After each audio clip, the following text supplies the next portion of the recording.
રાધા,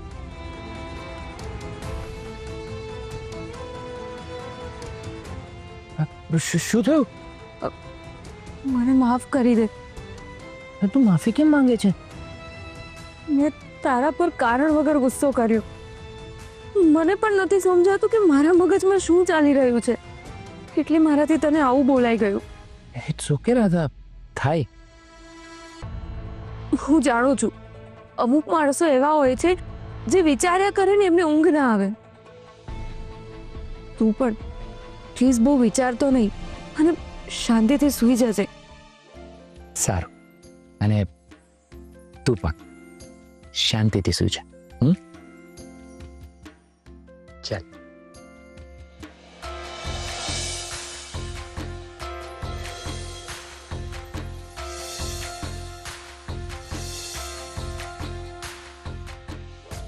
ભલે રાધાને કશું યાદ નથી, પણ એને એટલું તો યાદ આવ્યું કે મારી સાથે આવું કંઈક બને છે તો મને ઊંઘ નથી આવતી. It's a good sign.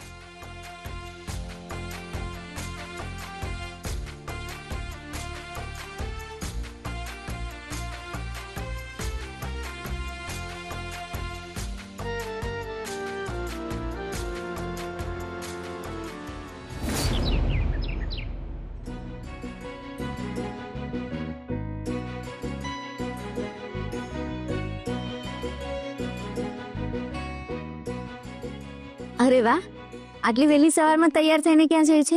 નીલાએ એક જગ્યાએ અપ્લાય કર્યું હતું તો ત્યાંથી એ લોકોએ મળવા માટે બોલાવ્યો છે. તને તો ખબર જ છે ને કે મમ્મીને આપણે પ્રોમિસ આપ્યું છે કે આ નવા વર્ષે નવું કામ અને આપણું ઘર મેળવીને જ રહીશું. હા, ચોક્કસ મળશે. આ પ્રસાદ લે. ભગવાનનું નામ લઈને અને મમ્મીજીના આશીર્વાદ લઈને જજે. મને ખાતરી છે કે તારું કામ થઈ જશે. All the best. Thank you. ચલો હવે હું નીકળું. હા, હા, બાય. બાય.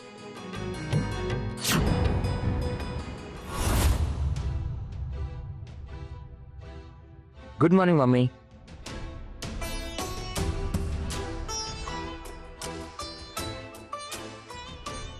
મમ્મી? હા? કયા વિચારોમાં ખોવાઈ ગઈ? કઈ નહીં બેટા, તે ચા નાસ્તો કર્યો? હા. હવે કે શું વિચારતી હતી? ક્રિશ, હું શૌર્ય વિશે વિચારતી હતી. તને એવું નથી લાગતું કે એ પહેલા કરતા બદલાઈ ગયો છે? હા મમ્મી, એના વર્તનમાં નરમાશ તો છે. ક્રિશ, આપણા પાવર ઓફ એટર્નીના કેસના સ્ટેટસનું શું છે? મમ્મી, હું અને પપ્પાજી એનો ફોલોઅપ લઈ જ રહ્યા છીએ. હા મમ્મી, તને એક વાત કહેવાની રહી ગઈ. કઈ વાત? આપણે જે વકીલ રાખ્યો હતો ને, એ ફ્રોડ નીકળ્યો.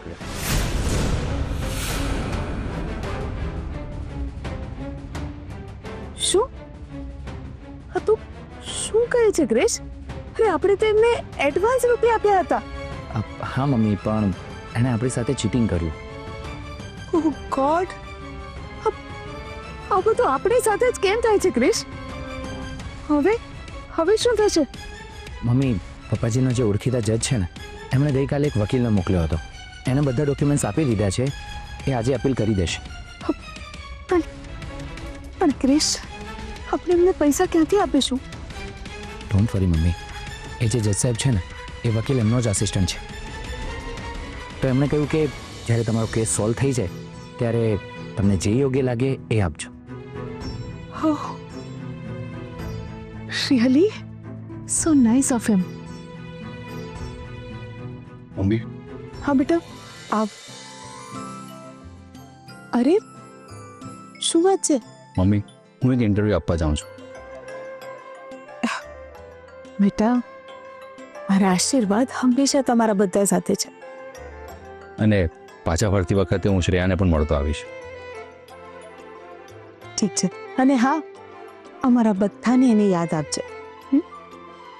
ઠીક છે, ચલો હવે હું નીકળું. એક મિનિટ મોટા ભાઈ.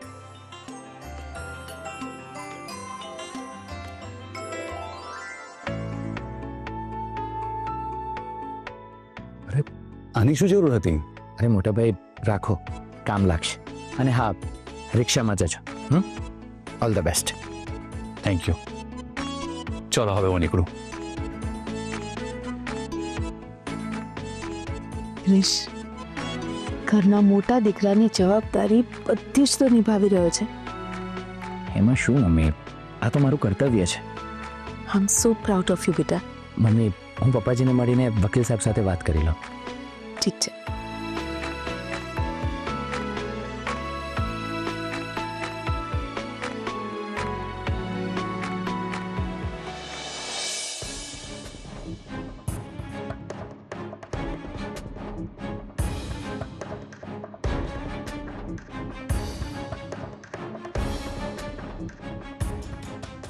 હલો. અરે આ શું પ્રેઝન્ટેશન બનાવ્યું છે? અરે આ પ્રેઝન્ટેશન સબમિટ કરીશ ને તો ક્લાયન્ટ આ જોઈને રિજેક્ટ કરી દેશે. આજે ડેડલાઇન છે. આજે જો આપણું પ્રેઝન્ટેશન સબમિટ ના થયું તો આપણને કોન્ટ્રાક્ટ નહીં મળે. અરે કરોડો રૂપિયાનું નુકસાન જશે મને. શું સોરી? અરે મૂકો ફોન. ગુડ મોર્નિંગ પપ્પાજી. મોર્નિંગ. શું થયું પપ્પાજી, કોઈ પ્રોબ્લેમ થયો છે? એ હા ક્રિશ, આજે આ પ્રેઝન્ટેશન સબમિટ કરવાની લાસ્ટ ડેટ છે અને આ જે પ્રેઝન્ટેશન બનાવ્યું છે ને એ જોઈને ક્લાયન્ટ એને રિજેક્ટ જ કરી દેશે. પોતાનું સમજીને કામ કરી શકે એવા માણસો મળતા જ નથી. મારું કરોડોનું નુકસાન થઈ જશે.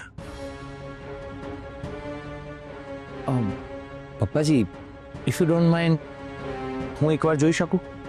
શ્યોર.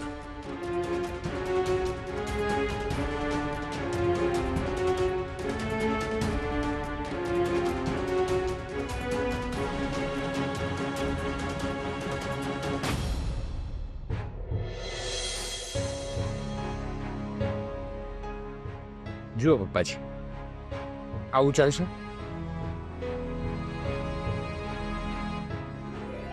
એક્સલન્ટ ક્રિશ. આટલું જલ્દી અને આટલું સારું પ્રેઝન્ટેશન કોઈ બનાવી જ ના શકે. Thank you so much Krish. It's my pleasure. હું આને પહેલા મેલ કરી દઉં.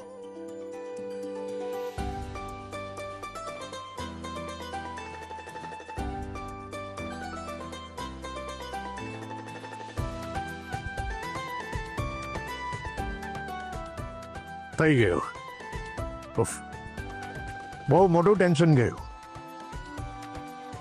ક્રિશ, આ કોન્ટ્રાક્ટ જો મને મળશે ને તેની પૂરેપૂરી ક્રેડિટ તને જ જશે. એમાં શું પપ્પાજી, મને આવડતું હતું, એક્સપિરિયન્સ હતો એટલે કામ લાગ્યું. ક્રિશ, તારા એક્સપિરિયન્સનો લાભ મારી કંપનીને ન મળી શકે?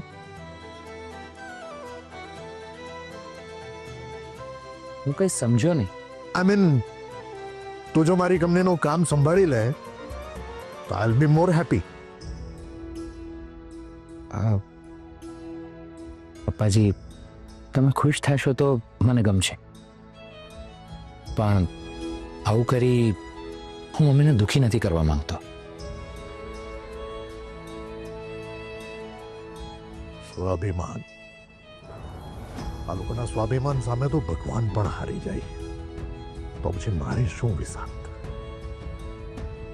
શું વિચારો છો પપ્પાજી? I am sorry if I hurt you. અરે નહીં નહીં બેટા, ઇટ્સ ઓલરાઈટ.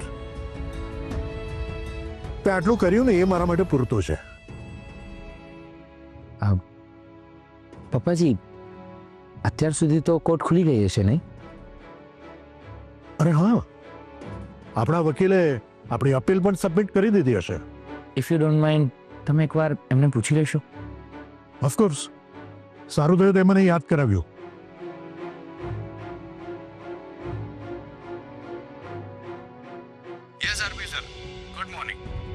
ગુડ મોર્નિંગ વકીલ સાહેબ. આપણે અપીલ દાખલ થઈ ગઈ? યસ, હમણાં બસ થોડી વાર પહેલા જ કરી. ગુડ. હવે આપણો કેસ ફાસ્ટ ટ્રેક કોર્ટમાં ચાલે એવું કંઈક કરજો. હા, જજ સાહેબ પણ એમની તરફથી પ્રેશર કરશે. ને અમારી કંઈ પણ જરૂર હોય તો અમને જણાવજો.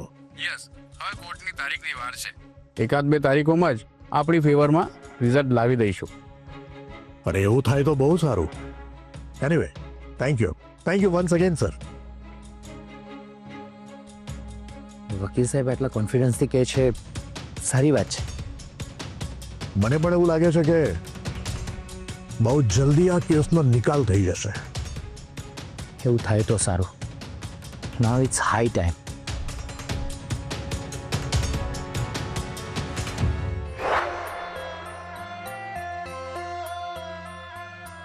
તું કેટલો સારો છે મિસ્ટ્રી. મને કેટલો પ્રેમ કરે છે, મારું કેટલું ધ્યાન રાખે છે, પણ હું તને ખુલીને પ્રેમ પણ નથી કરી શકતી. સાચું કહું, હું તારા વગર રહી જ નથી શકતી. હું તને બહુ જ પ્રેમ કરું છું.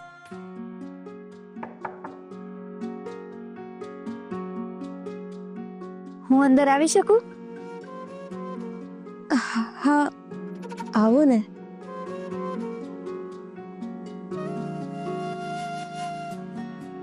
અરે વાહ રાધા, શું વાત છે! આજે તો તું તારા હાથે વાળ ઓળી રહી છે. તમને ખબર છે ભાભી, આજે હું મારી જાતે નાઈને તૈયાર થઈ છું. વેરી ગુડ રાધા, તું તારી જાતે બહુ સરસ તૈયાર થઈ છે. હં? સારી લાગુ છું ને? બહુ સરસ. ક્યાંક ફરવા જવાનો વિચાર છે કે શું? ના. કેમ? તો પછી આટલી સરસ તૈયાર કેમ થઈ છે? હું મારા મિસ્ટ્રી માટે તૈયાર થઈ છું. મને થયું કે ક્રિસ સાથે બહાર ફરવા જવાની છે કે શું? ક્રિશ? કોણ ક્રિશ? ઓહ, રાધા ખાલી બોલતી થઈ છે, એની યાદ શક્તિ હજી પાછી નથી આવી.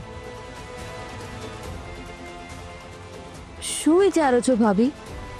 અને આ તમે કોની વાત કરો છો? રાધા, તને કદાચ યાદ નથી, ક્રિશ તારો પતિ છે. પતિ? ક્રિશ મારો પતિ? હા રાધા, 2 વર્ષ પહેલા તમારા લગ્ન થયા છે અને તમે બંને એકબીજાને બહુ જ પ્રેમ કરો છો. સાચે જ? હા, તને કંઈ જ યાદ નથી? ના ભાભી, મને કંઈ જ યાદ નથી આવતું. કંઈ વાંધો નહીં, ધીમે ધીમે બધું જ યાદ આવી જશે. હમ? અને હા રાધા, રશ્મિ માસીએ પૂછ્યું છે કે આજે તું જમવામાં શું જમીશ? મને કંઈ પણ ચાલશે. અરે એમ થોડી ચાલે, તને જે ભાવતું હોય ને એ બનાવીએ. મારા મિસ્ટ્રીને દાળ ભાત બહુ ભાવે છે. ભાભી, મારે દાળ ભાત ખાવા છે. ઠીક છે રાધા.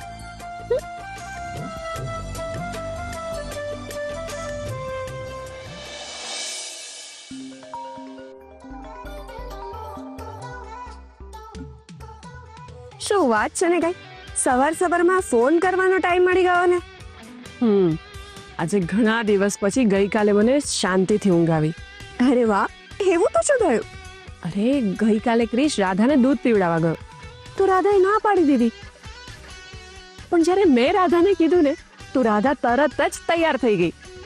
રિયલી? એનો મતલબ એ તારી વાત માનવા લાગી છે એમ ને? મે બી, પણ આટલી જલ્દી આપણે કોઈ નિર્ણય પર ન પહોંચાય. અરે સાંભળ ને, મને નીલા પાસેથી ખબર પડી કે આ ઉર્મિલાના બધા છોકરાઓએ નવા વર્ષનું રિઝોલ્યુશન લીધું છે. એ લોકો પોતાની પ્રોપર્ટી તારી પાસેથી મેળવીને જ રહેશે અને બધા કામ ધંધો શોધી લેશે. રિયલી?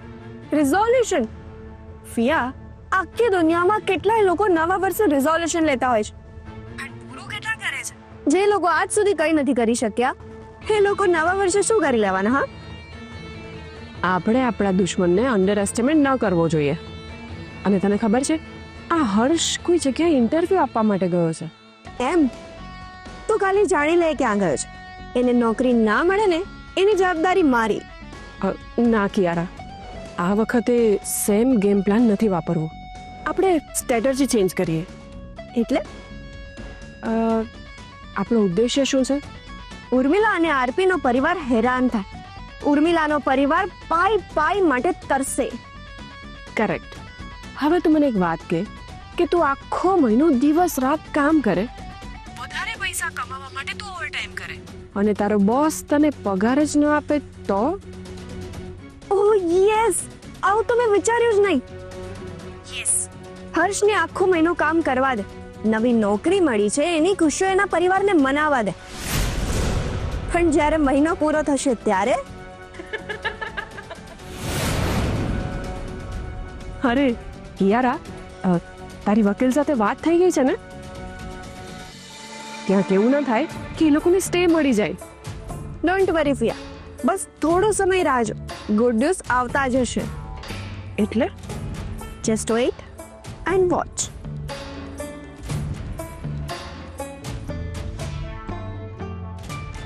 કિયારાનો કહેવાનો મતલબ શું છે?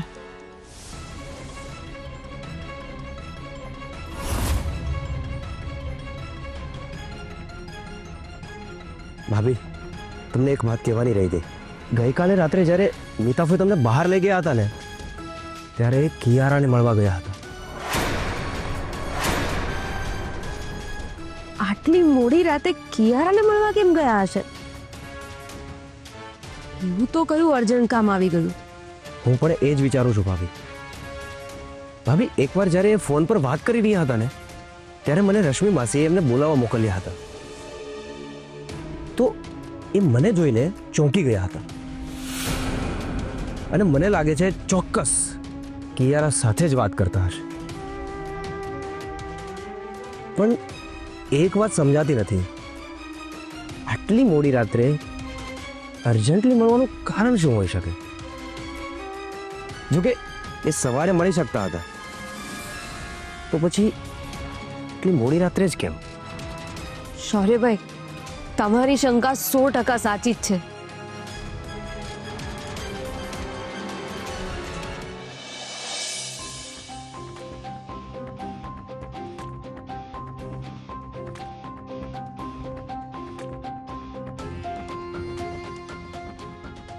આજે તમે ઓફિસ જવાના છો ના, એટલે તમારે વહેલા નીકળવું હોય તો એક કામ કરજો, જમીને નીકળી જજો. અમને બેસતા વાર લાગશે. ભલે.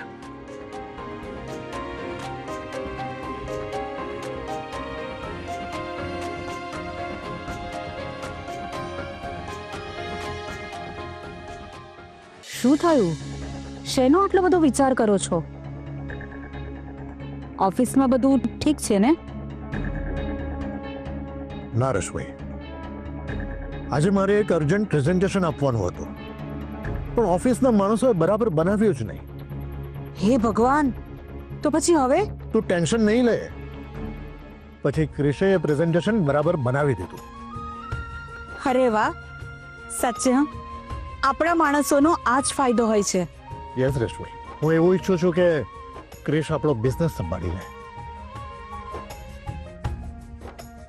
ભાઈ, તમારો આ વિચાર તો બહુ સારો છે. અને આમ પણ તમે હમણાં સુધી બહુ કામ કર્યું છે. હમણાં જો તમારો દીકરો હોત તો તમારી જગ્યાએ એ કામ કરતો હોત ને. હા, તો ક્રિશ પણ આપણા દીકરા જેવા જ છે ને. જો એ આપણો બિઝનેસ સંભાળી લેશે તો આપણો પ્રોબ્લેમ પણ સોલ્વ થઈ જશે ને એમનો પણ. હું પણ તમારી જેમ જ વિચારું છું. ઇનફેક્ટ મેં ક્રિશને ઓફર પણ કરી દીધી. હા, તો પછી શું કહ્યું એમણે? ક્રિશ એ ઓફર સ્વીકારવા માટે તૈયાર નથી. અરે એમ થોડી ચાલતું હશે. તમે ચિંતા નહીં કરો, હું એમની સાથે વાત કરીશ, એમને સમજાવીશ. હા, ભાભી સાચું કે છે. એકવાર એમને પ્રયત્ન કરવા દો. આપણે પહેલા પણ પ્રયત્ન કર્યો હતો ને. શું થયું? ત્યારની પરિસ્થિતિ જુદી હતી ને અત્યારની પરિસ્થિતિ જુદી છે. આપણે એક કામ કરીએ, આપણે એમને એમ કહીએ કે જ્યાં સુધી તમારો કેસ ચાલે છે ત્યાં સુધી કરો. તું ટ્રાય કર રશ્મિ. મને નથી લાગતું કે ક્રિશ સ્વીકારે. જો ક્રિશે આરપીનો બિઝનેસ ટેક ઓવર કરી લીધો તો બંને ફેમિલીના પ્રોબ્લેમ સોલ્વ થઈ જશે અને હું એ કોઈ કાળે નહીં થવા દઉં. મમ્મીજી, હા? કુકર થઈ ગયું છે. તમે કહ્યું હતું ને કે વઘારતા તમે કરશો. અરે હા, આજે તો રાધા એનું ભાવતું બનાવવાનું કહ્યું છે. ચાલ નીલા, તને યાદ છે દાળ ભાત તો કૃષ્ણા પણ ફેવરેટ છે. What a coincidence! રાધા એ બનાવવાનું કહ્યું જે કૃષ્ણ પણ બહુ ભાવે છે. હા મમ્મીજી, જ્યારે રાધાએ મને કહ્યું ને ત્યારે મને પણ આ જ વિચાર આવ્યો હતો. અરે વાહ, સાસુ વહુ બહુ ખુશ દેખાઈ રહ્યા છો ને. શું વાત છે? કેમ? મને નહીં કહો. અરે રશ્મિબેન, આજે રાધાએ દાળ ભાત બનાવવાનું કહ્યું છે એન્ડ ફોર્ચ્યુનેટલી એ કૃષ્ણા પણ ફેવરેટ છે. ગ્રેટ. મને લાગે છે કે રાધાના સબકોન્શિયસ માઇન્ડમાં આ વાત ક્યાંક સ્ટોર હશે, એટલે જ બહાર આવી છે. ઇટ્સ અ ગુડ સાઇન, નહીં? એનો મતલબ એ છે કે રાધાને હવે ધીમે ધીમે બધું યાદ આવી રહ્યું છે. ઉર્મિલાબેન, હું તમારી પાસે એક પરમિશન લેવા આવી છું. પરમિશન? કઈ વાત માટે? કહું છું, પણ પ્લીઝ તમે ના નહીં કહેતા.